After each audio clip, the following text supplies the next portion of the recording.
Good morning and welcome to Nature Watch.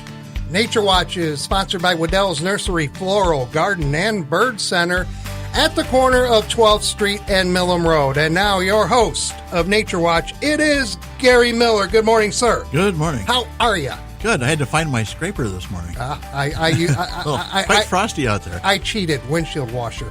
Yeah, I tried that and actually had a hard enough frost. I had 29 degrees at my house and actually had to avoid some deer for the first mile and a half. Yeah, several times. Yeah, running around. I think I may have had more frost on the inside of my car than the outside, but we'll leave that alone. There's spots of fog out there too. Right at the 131-94 interchange, there's a big spot of really dense fog. There's a few between Schoolcraft and Vicksburg. So, just be careful out there. Okay. And you go from no fog to dense fog in a very short distance. Absolutely. So, we have a big day here. We're going to hit trivia right now because we have a very special guest in studio. We have a lot to talk about. Yes. Too. Oh, yes, we do. Steve Ballet is on phones at 269-382-4280. Trivia right now. First correct caller will win a $20 gift card to Waddell's. And Gary, hit us with this question, and I think I know where you're going with it. So I have a weather trivia question today. That's what a surprise.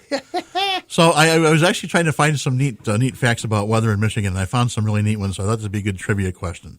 What was the coldest temperature ever recorded in Michigan, and when and where did that occur? So sort of a two-parter, three-parter answer. I think I remember something like that. I don't know. And so bonus points if you can name the hottest temperature and where and when that occurred. Make it easy. Come on. Well, we're just looking for the coldest temperature ever recorded in the state of Michigan, and when and where did that occur? Okay. Chandler, this guy makes it difficult sometimes. I'm just saying, It's all right. I'm prepared for it. Yeah. So we have Chandler Bos in here from Michigan Storm Chasers. He's the vice president and the growth director. Yes, sir. That is correct. And so we're going to be talking a lot about weather today. Actually, I have a few other things, too, we'll talk about while we're waiting for some calls to come in. Okay. Repeat that trivia question one more time. First correct caller here gets it. Yeah. What was the coldest temperature ever recorded in Michigan, and when and where did it occur? There you go. So you're getting people Googling out there already. Yeah. Had their cup of coffee. Yeah. So had some rain this last week. Some more weather related. I've had 3.5 inches in the last week at my house. So it's actually scattered over about every day. Oh, we needed it. We needed it. It's still dry down deep. Still dry. The drought map has not changed as far as overall conditions. The no drought area is the same from a week ago.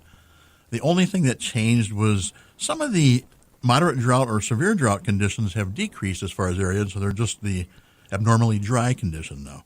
So not a big change from a week ago, considering that much rain coming down. Okay.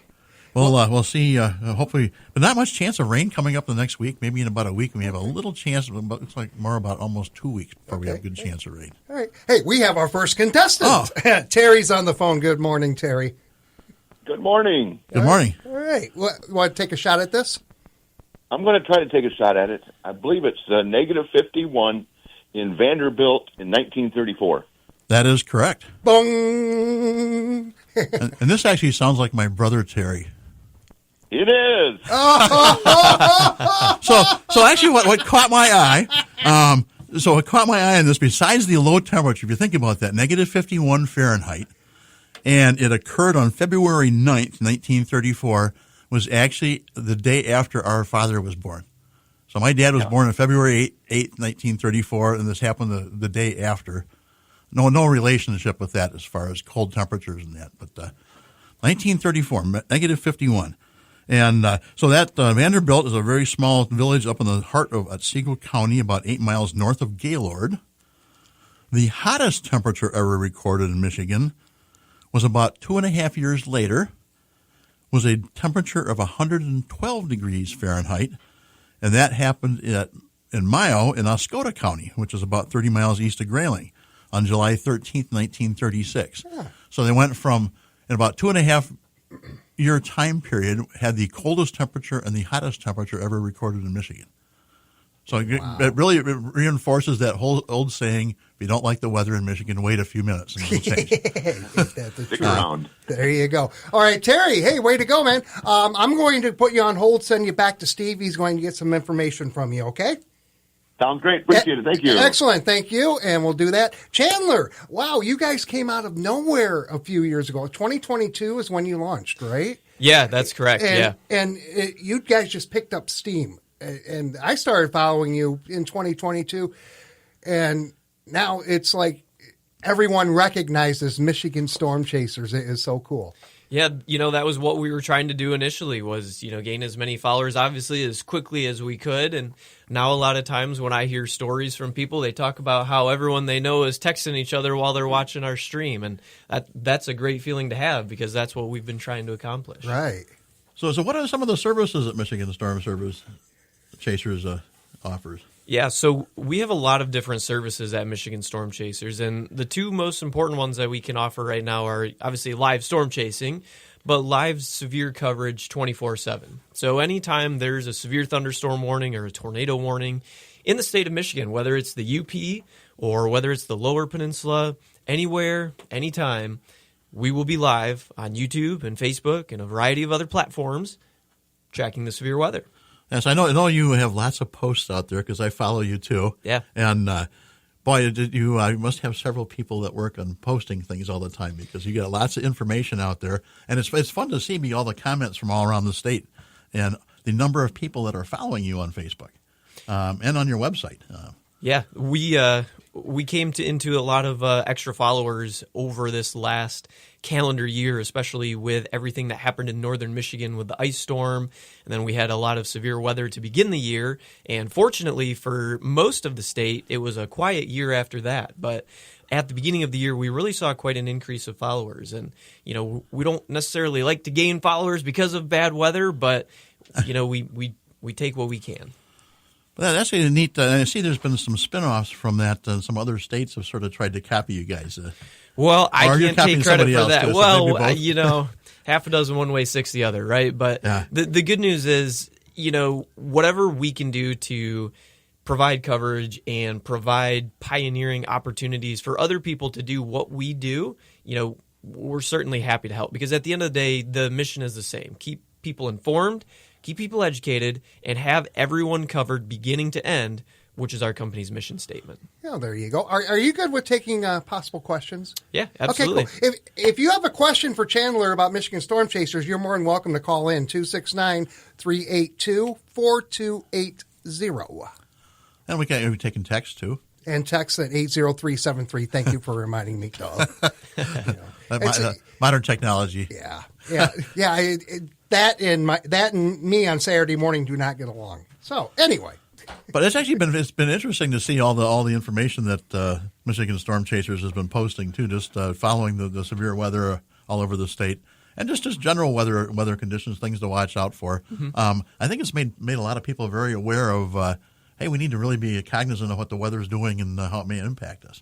Yeah, awareness was one of the main pillars that we were trying to establish when we started Michigan Storm Chasers, right? Obviously, when we started, we were just, looking to provide live storm chasing. And everybody likes to watch storm chasing when it's live, right? There's not many people that don't. Well, of course. Exactly. But when we were covering one of our tornadoes that went through in 2023, there was a lot of people who were watching and a lot of people who thanked us for the coverage that we were doing at that time.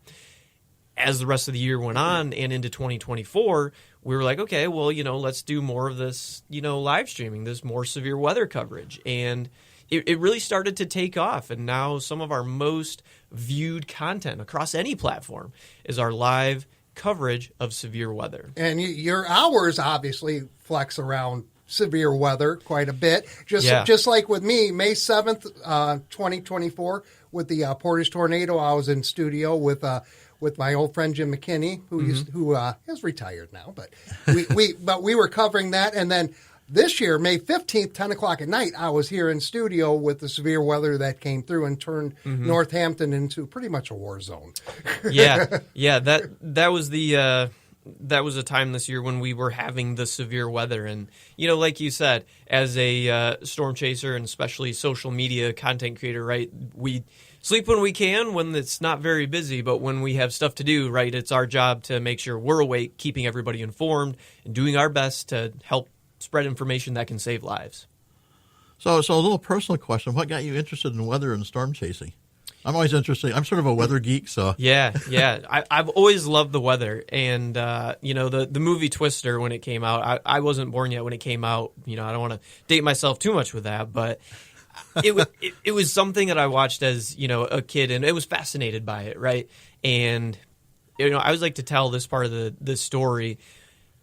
I'm obviously a younger guy. I know that the viewers and listeners out there can't necessarily see that from me being in here, but when my dad was one of the first people to have a BlackBerry smartphone, I know, it's a long time ago, I used to take that from him at night whenever we would have a storm. And I would try and access radar any way I could. We didn't have Wi-Fi back then yet. Wi-Fi wasn't really, mainstream yet. And so it was just going off of whatever cell service we could get in the basement of my house, trying to access some sort of radar so I could see the storm coming in and I could just know. Couldn't sleep through it anyway. Could never sleep through a thunderstorm. So I just had to know and always watch outside whenever a storm was coming through. And since then, I job shadowed for a couple different broadcast meteorology positions and actually did some college work for meteorology as well. But after visiting the plains and doing storm chasing out there, and obviously locally here in Michigan, I knew it was more storm chasing. And if I could focus my career around storm chasing, that was what I wanted to do. This is like paradise for me. I'm in a room with weather nerds. 269-382-4280. Ginny joins us this morning on WKZO. Good morning. I think I know I was in it. I wasn't exactly in it, but I was near it. The worst tornado with the most fatalities in Michigan. The tornado with the most fatalities in Michigan. She's quizzing us. She is quizzing us. I want to say that it was the either the Dundee or the Flint Beecher tornado. I was thinking the Flint Beecher. I think, that was way back. I think that's the one it is. And that's pretty. Right. Is that right? Well, Flint. Flint. Okay. Yep. That was what I was thinking. Yeah, and I think that was. I'm trying to think. 56. It was right around. 56? Right around 66. It was somewhere in that time frame. I'm not 100% sure off the cuff when it was that I can think of on a foggy Saturday morning. Yeah. But I know it's around that time frame. Yeah, there are over 200. Let's see, how many?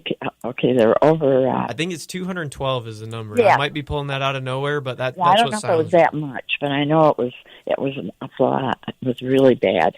Well, I know we drove around and we saw a refrigerator in a tree, and we just saw it was horrible. It was really a bad one. So. It was 1953. 53. 53 that's to right. get that narrowed down. Yeah. Okay. All right. Well, thank you very much. We're glad you're with us, Jenny. Yeah, thank you, Jenny. We appreciate it. You can join us as well right here, 269-382-4280. Gentlemen, can we take a quick break? Sure we can. Yeah, and then we'll be back with more here on Nature Watch. It's Gary Miller, Chandler Bos from Michigan Storm Chasers, and me on WKZO. Right now is the perfect time to plant top-quality landscape plants from Waddell's Nursery Florist and Garden Center. Plants planted in autumn have less transplant shock and more time to develop strong roots. Plus, Waddell's selection can't be beat. And most importantly, Waddell's prices are great. Right now, all your favorite shrubs and perennials are 40% off. How about some bright red this autumn, like a burning bush? Beauty berry shrubs are loaded with purple berries this time of year, and then hang on for the birds to enjoy this winter. More than 100 varieties of deciduous shrubs are on sale, including hydrangeas. There are also more than 200 varieties of potted perennial plants, including coral bells, hostas, salvia, and daisies, all with several varieties and colors to choose from and all on sale. Stop in today while selection is best and while all of Waddell's in-stock perennials and shrubs are an amazing 40% off. Waddell's is located on Texas Drive at the corner of Millam and 12th Street. I like that it's local. WKZO. More local news on the radio than any other station in town. And online, too, at WKZO.com. 8:47 as we continue with Nature Watch with Gary Miller and from Michigan Storm Chasers, Chandler Bos, who is the vice president, I do believe, if I'm correct. That is correct. Vice president and co-founder. Woohoo! There you go. That's what they pay me to say, right? That's what they pay you to say. Yeah. So Jenny's question actually brings up an interesting point that if you've experienced tornadoes or been very close to them, it can be actually a life-changing event. I've actually seen several funnel clouds myself. I remember the Palm Sunday tornadoes in the 60s, and had a distant cousin that actually was killed in northern Indiana with that tornado. But I remember having a tornado watch out. I think I was probably about 7th or 8th grade and looking out the window, and I see a funnel cloud out the window. It was due north of us, and it was a very small funnel cloud. And actually, some friends of my parents, it took a tree out in front of their house and took a tree out in the back of the house and never touched the house. Wow. Just sort of bounced over. The Homewood tornadoes in Chicago, southwest Chicago area in the 1990 or 91. I was actually about 5 miles from that tornado when it was in a bunker in the ground about 40 feet down when they issued the tornado warning. Wow. That took the Homewood High School out. If you remember that storm and on. I've seen rotation in clouds. So it's like I said, I'm a weather geek. I used to go out with the spotters when I worked in the Chicago area with the city of Naperville, and it's fun. I always liked watching the clouds and the storms come in. Someplace safe, it's fun. And it's exciting. Thanks to cable television, in the manner of speaking, I kind of grew up from my teen years forward with Tom Skilling. Yes. I loved watching him on Channel 9 in Chicago. Yeah. So you get all sorts of extremes of weather. We experienced Chandler's a little younger than Jim and I. We experienced the 77, 78 winter blizzards and that. And, yeah. We're about due for another big blizzard, I think, in the winter. So I actually want to talk a little bit about what Michigan Storm Chasers is looking at as far as winter forecast, possibly. I've seen both El Nino and La Nina in there. Yeah, there's a lot going on right now. And to the dissatisfaction of everyone listening and you guys, I'm not going to put an official forecast out today. We're still looking at everything. A lot of the stuff that we look at is run through ensembles. And the ensembles that we use in combination with some other things that show us, hey, what does this year's atmospheric conditions look like with some other years? How do all of those compare? And those compare snowy. And me, myself, being a big winter fan, I would love to see quite a bit of snow. West Michigan being one of the snow belts, one of the lake effect snow belts. I hope that it's snowy. That's where I personally think it's going to be, is a pretty snowy winter. But, I've been wrong before, and I'll probably be wrong again. Weather is literally a crapshoot here, and that's courtesy of Lake Michigan because you just don't know what's going to come off it. We just went through a lot of lake effect rain. That rain that came through this week. Yep. It wasn't system generated for the most part. It was lake generated. Yep, lake effect rain. Had that low that parked right over us and sat here and just rotated and just picked up moisture in the lake and dumped it on us. Yeah. And we get that a lot. If you look at the weather patterns historically, both with rain and snow, and that's usually when we get the big snowfall events, we get that low that parks here and just keeps snowing and snowing. Yeah. 269-382-4280 if you want to join us, talk to Chandler or Gary about weather, and obviously don't ask for a prediction. They're not giving one. Well, actually, I have to agree with Chandler. At this point, we've had such weird weather this year. Yeah. And, this last week, there was a chance of some rain. Never would have thought in the last week I'd have had 3.5 inches. Looking at the forecast, all the forecasts was like, there's not going to be that much rain. Yeah. And I've sort of challenged Mother Nature because I'll believe it when I see it. and a lot of that rain was a good soaker, too. Yes, it did. It did come down slow. Yeah. But actually, I had to laugh this last week, especially the last few days with a little bit of moisture. There must have been just enough.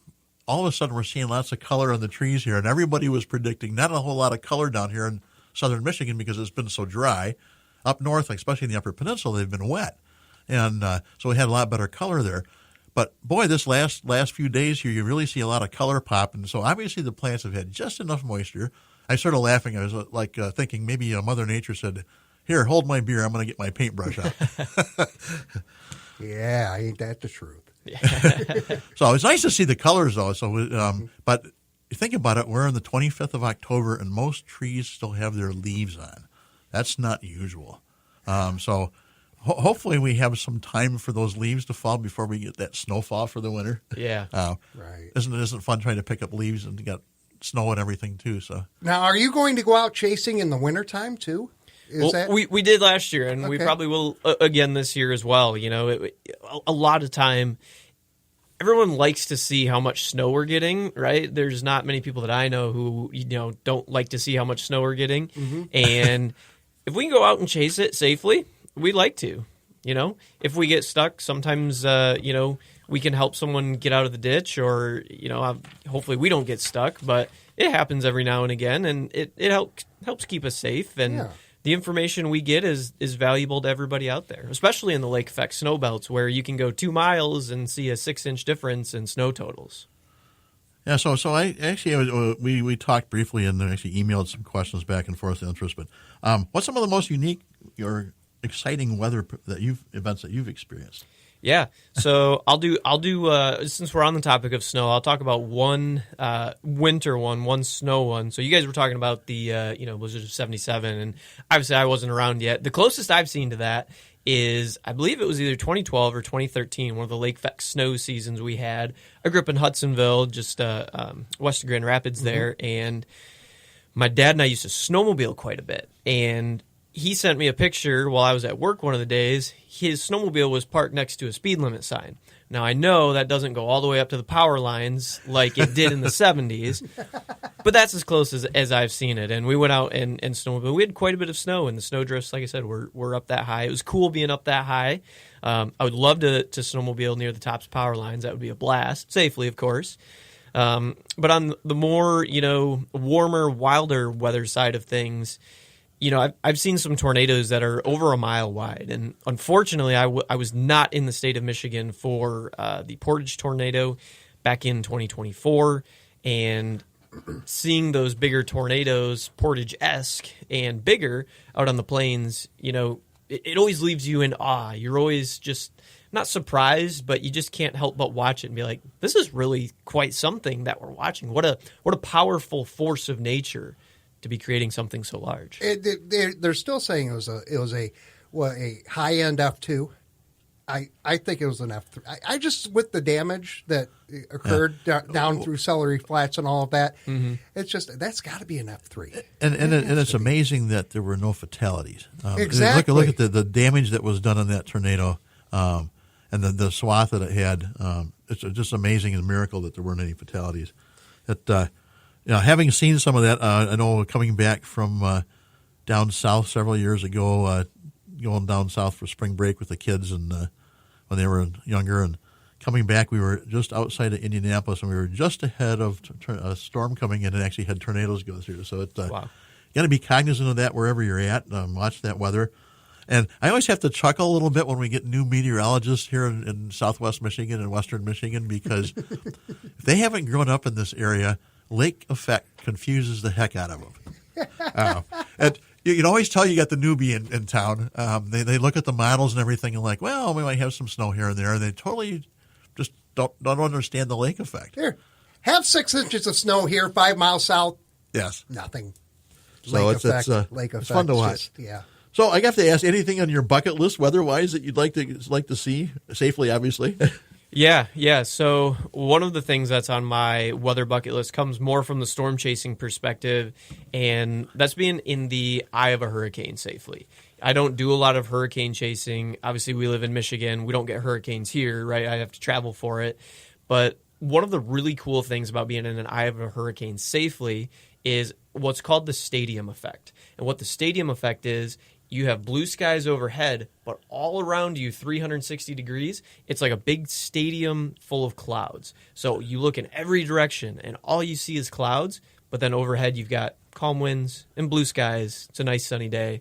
Obviously, then the eye continues to move and you go back into the hurricane, but that's one of the things on my bucket list. Somehow get there safely and then out of there safely. Yeah.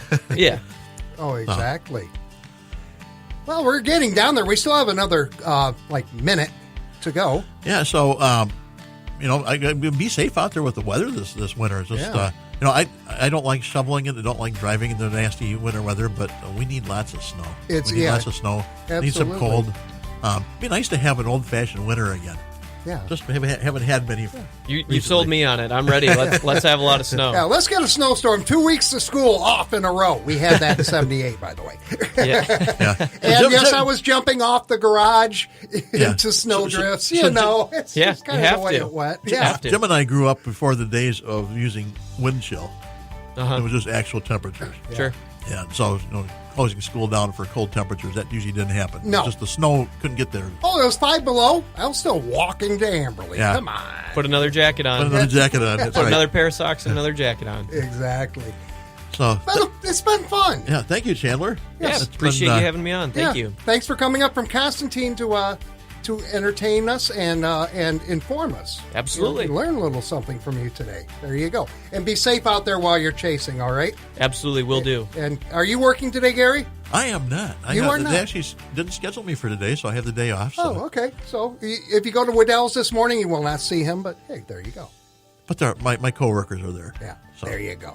Thank you both. Thank you, Chandler, and thank you, Gary, and thank you for listening to this edition of Nature Watch. Tune in each Saturday at 8:30 for Nature Watch, brought to you by Waddell's Nursery, Floral Garden, and Bird Center at the corner of 12th Street and Millam Road. CBS and local news is next, and then America Outdoors Radio right here on WKZO.